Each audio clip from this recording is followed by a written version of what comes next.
Hello and welcome everybody back to Replay Depot, where we try to catalyze the metagame one game at a time. And my name is Tyler Tyrant Cox, and I'm here with. This is Tumescentpie. Uh, Do you want to introduce yourself? Yeah, I'm a Diamond Terran player on the North American server. I'm in the Academy for Eternity Gaming. I stream quite often. It's pretty much me in a nutshell. Hmm? Yeah.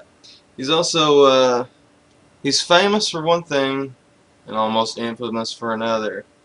He's famous for doing his 24-hour streaming, and he's infamous for playing in Diamond without using a single Yeah, hotkey. I'm working on it though. I'm getting the hang of using some hotkeys, but yeah, definitely made it all the way up to Diamond without hotkey in my army. Yeah. So yeah, he does hotkey as macro. Yeah, Otherwise, there's no way he can no. do it. But okay, so we're gonna go ahead and jump into StarCraft, and here we are. We'll go into replays, multiplayer, and this is another thing I really like about Tomb. Obviously, he uses Replay Depot correctly. So if you have any trouble using Replay Depot, please contact me, because he has actually sent a lot of people in that have not set it up correctly. And what was the name of the one? Was it We're Day looking at Daybreak LE 101.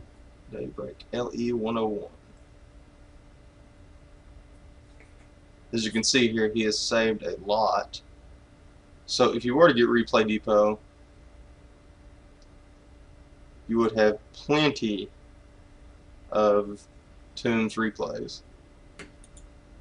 So, and please subscribe to his stream. It is really wonderful. It's wonderful to watch. Like I said, you do some crazy things on there because your 24-hour stream Oh yeah, he just gets tired.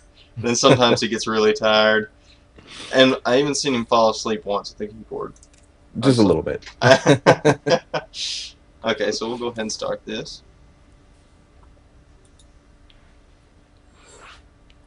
Um, is there anything you want to say about the map or anything else? Daybreak's pretty old. Yeah, Uh, Daybreak is an old map. It is actually one of my favorite maps, and I'm really sad to see that it's not in this current season of the ladder. I will miss it, but old maps do have to retire to make way for the new maps. Um, One of the things that I like about this map is just the way that the natural is kind of easy to take, and then you can kind of make a decision on how you want to take your third.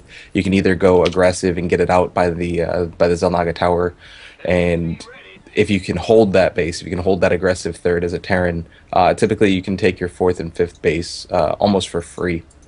Or you can go a little bit more passive, take that third base on the left hand side, and then you can kind of make your decision on your fourth based off of that.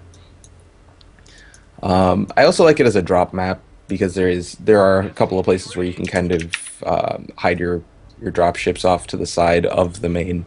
Um, and I'm just a big fan of drop play in general. I think it's exciting to watch. I think it's a lot of fun to play. okay, so why do you like Bio over Tech? Because I see you use that a lot. Or over Mech, sorry. Um, for me, whenever I play Terran, I feel like I'm breaking my wrist trying to Marine split. Yeah, So, Marines are a really great unit if you can split them up and if you can use them effectively. I like actually kind of in the middle of transitioning between Bio and Mech as far as the play styles that I like to use. For Protoss, for a very long time, I was playing a lot of Bio with a little bit of air mixed in. I really liked a little bit of Banshee harass and that sort of thing. I thought that was kind of fun. Proxy Battle Cruiser, those were fun games. But I've started to actually move more towards a mech style. So this is a little bit. This game was from about a week ago. I was going for Command Center first into a very heavy bio style. This is actually a really old style, Wings of Liberty kind of play, where you go CC first into into six racks. Hmm. I do mess up my timing a little bit, so what ends up happening is that my marine is going to be a little bit delayed, along with my bunker being delayed, which is going to allow the Protoss to put on a little bit of pressure. And that is one of the issues that you run into when you do go command center first, and the Protoss does scout it. Right. But I'm going to go out and try to get a scout on my own, see if he's doing any kind of Oracle tech, or if he's moving towards, a fast expansion, that sort of thing, to kind of plan out what I'm going to be able to do. I feel like Oracles are really, really strong in this matchup right now, especially when they're proxied, just because of the quick amount of damage they can do once you've allowed it into your base, especially if you don't get up like a missile turret or any of that sort of thing. But this guy's going to go just kind of old fashioned and hit me with a zealot. And you'll see that my bunker has just started as this zealot is getting to my base, so there's not really a lot of protection here. Also, the first marine hasn't even finished, so I'm in a lot of trouble at this point. Because this zealot can get in and do a lot of damage if I can't get the repair up. The marine goes outside, which is probably the wrong move, especially with a second zealot coming along, because you really need two marines to kite this. So I could have had the marine behind the depots at this point and been a lot better off. I also pull my SCVs late for the repair, which is catastrophic, I think.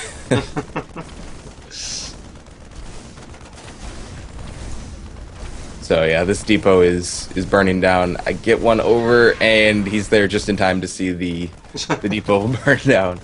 So at this point, I have 15 workers, and that number is going to start dropping like crazy. The mule comes off the line because, I mean, he just wants to watch, I guess. But yeah, now we're down to 6 SCVs and 5. So all the way down to 5 SCVs. He's at 18. I'm in a world of hurt. And this was a Diamond League game, so my opponent is actually a Diamond Protoss, so it's not particularly easy in this one. But he's gonna keep putting on the pressure. And Stalker comes in. He's gonna start picking off Marines. He decides that he wants to take out some workers now. Just kind of stutters away. I'm back up to 9 SCVs, but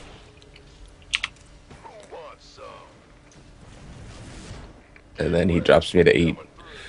So now I only have 4 barracks. I'm about 2 minutes behind where I wanted to be at this point. All of that just kind of threw everything to the everything off, and now I have to come back and work from there. I was lucky that my Protoss opponent didn't expand right now. Because if he had expanded, he can get really, really far ahead. But instead, it looks like he's going for a 3-gate blink play. And he keeps complaining about lag on the game. Which there was a little bit of lag this game, but not too bad. And he shouldn't complain. He's got Protoss. Just move forward, win the game. So now I just kind of blindly assume that he has expanded. And I'm going to bring SCVs and Marines and try to just like go crush him. Because I feel like the right play for him to do was to expand, and then I can try to go either deny the expansion or put pressure on him and force some units. I'm sure you were assuming an expansion until you've seen this. Yeah, once I see this, I'm like, all right, well, huh. Right. He wants to be aggressive, and he's bringing the probes, so that means that he's gonna probably try to plant a forward pylon. So he wants to warp. So I'm like, all right, well, I still don't really have a lot of defense at home, and I have a lot of Marines, so let's just push it and see what happens. And I keep pulling his stalkers, like he keeps trying to fight this large number of Marines from way too close. He probably should have just waited till Blink finished, but. And then I take that deep breath as I run up the ramp. Always waiting for a sentry there. Not seeing a sentry, I was really happy. I tried to get a bunker down, but I put it up a little bit too late, so the Marines are already mostly dead before this even starts. Gives them something So else to worry about. it does, but unfortunately, I can't put anything in it, so I just decided to pack up my losses and get out of there. I am actually really happy at this point to not see an expansion. I have an expansion down, and I'm putting a lot of pressure on him. Uh, I've restabilized as far as my SCV count. I'm close to where I need to be, but not quite. Uh, and with two orbital commands, I can call down a lot of mules and be absolutely okay. Right. And then he does this thing with his stalkers where he pushes them forward. I don't know why he's doing this. Like, he's gonna get some marine kills, but he's losing stalkers on the back end of it. Right. And marines are free. I mean, as long as I have mules, marines are basically free. Right. Uh, where his stalkers cost a lot of gas and a lot of time to get up. So each stalker that I kill is just more and more beneficial for me, especially with this blink play that he's going for. Right. So eventually, I start to get gas, thinking combat shield, medevacs, all of that kind of stuff, because this game's going to go into the mid and late game. It's 12 minutes in, but we've put it on a lot of pressure, so it's been kind of a Right. low econ game, low tech game. Yeah, you delayed each other pretty well Yeah. here on both ends. So So basically, to say you're at 12 minutes would really mean, well, you're more like at 9 because both of you have been so delayed, especially oh, since he's definitely. not put up uh, he's not even put up an expansion. So Yeah, he I still don't hasn't know. expanded. I think he's looking to end it now. Um, and again, I kind of question the idea of not putting up an expansion. I think that he could have defended it, especially with the mothership core. Well, I think yeah, I think definitely with the for Protoss now expand first with the mothership core is definitely a viable move. I don't know for sure. I've not used it a lot, but it's definitely viable. Um, Yeah, I'm pretty scared of yeah, the Nexus cannon. It does a lot of damage. It's like 20 damage per shot. Um, so it kills about half a marine each shot. But here he is fighting against marines again. Just stalkers are not really cost efficient against marines when they're not like being blinked backwards or not microing particularly well. uh, You have to kind of kite with them. They do have that one extra range. which is not using it. It's Yeah, so he's just fighting right next to them instead of taking a shot and running away and taking a shot and running away. Because he can literally kite all of the Marines all the way backwards to his base if he did that. But once again, he just kind of blames the lag on this one. So, but now I've passed him in SCV count. I'm on two bases. I've got gas. I've got stem and combat shield researching. Um, Starting my factory tech. So it's just kind of like a matter of time at this point. As you're long as he's snowballing into a win here now. He's really far behind, probably oh yeah. because he's not. I'm gonna check and see if he's even expanded. No, he's still not expanded. Yeah, it's and that's really gonna hurt him at this point. Like I said, my SCV count starts to climb way above his, so I start to double his mineral income between my Supply count's way up, or yeah yeah, is way up yeah above his at this point. Um, Normally, I wouldn't say 20 is way above, but at where you're when you're talking 70 and 50, it is way above. right So yeah. I have 43 army supply to his 28 at this point, and 32 workers to his 22. So now it's going to be really difficult for him. My army's bigger, my economy's bigger. I have stem, I have combat shield. I'm starting to get my starport up. I've got concussive shells now. Although I didn't get any actual upgrades, so I'm not 1-1 or anything, but neither is he, so that's okay. does he ever Um, do anything with this Dark Templar stuff? yeah, he just finishes that right now, so the Dark Shrine just finished. Um, so he doesn't really have a lot of money though. If you look at his minerals, he can't really just like warp in a ton of them, and he doesn't have a forward pylon, so he can't change this positioning. Right. So he was able to pick off my Marauders, um, but there's just too many Marines here to deal with.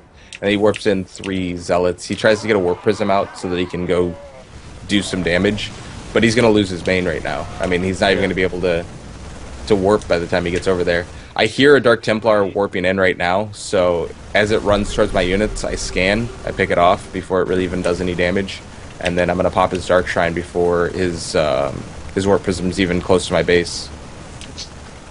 And you were very lucky to win. Very Oh, of lucky that course. he didn't expand. Yeah. Yeah, I mean, he refused to expand, and that just... And then you're a hacker for him not oh, of expanding. course. Yep. If I don't expand, then or if I expand and I win, then I'm certainly a hacker. Mules are hacks. If anybody didn't know, you can drop them and they give you like 270 minerals. It's Immediately. ridiculous. Yeah. But yeah, he's complaining that somehow I magically lagged him in the game. So Mineral field depleted.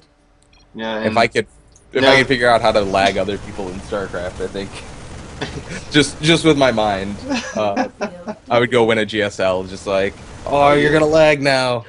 Mineral field depleted. take Uh, that. But yeah, all in all, I think it was Jaydong. a pretty fun game.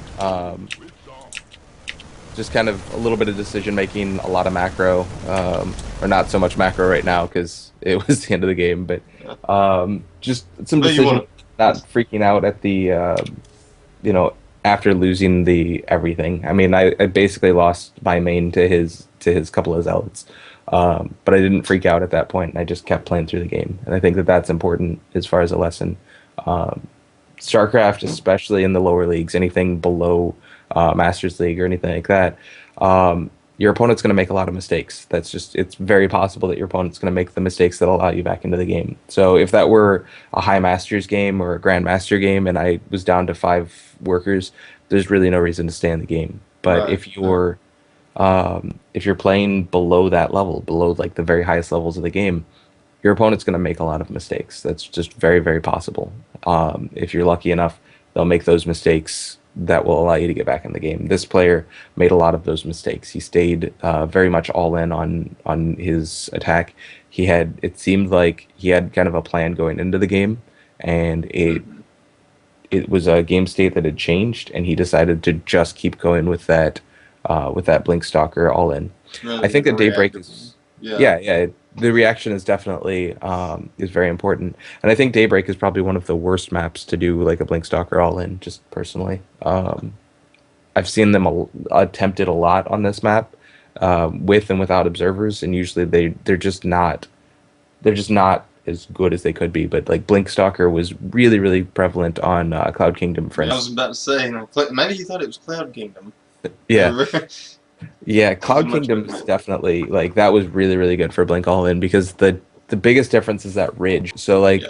if you look at your ramp to your natural, there's that very very small area where where everything can kind of defend. On Cloud Kingdom, it was also in that gap, kind of where you can see the planet and everything, where you can actually see the day breaking on the background. Oh, you read that Reddit too? Yeah, Well, thank you very much, and I'm glad the sound worked this time. it's always good. Yes, but again, thank you very much. Please watch Tomb's stream. Is very wonderful. Please uh, apply to Replay Depot if you'd like. That's it's a lot of fun. You can put your replays there. You can get all of Tomb's replays. You can get a lot of pros replays. You can also share replays with a lot of other people, including coaches or friends or clan members. So thank you for watching. I'm Tyler Tyrant Cox, and this is Tumescentpie. Is that right? Yeah, close up. Yes. Yes. Okay. Well, anyway, long live Blizzard, long live esports, long live Tumescentpie, And of course, long live you.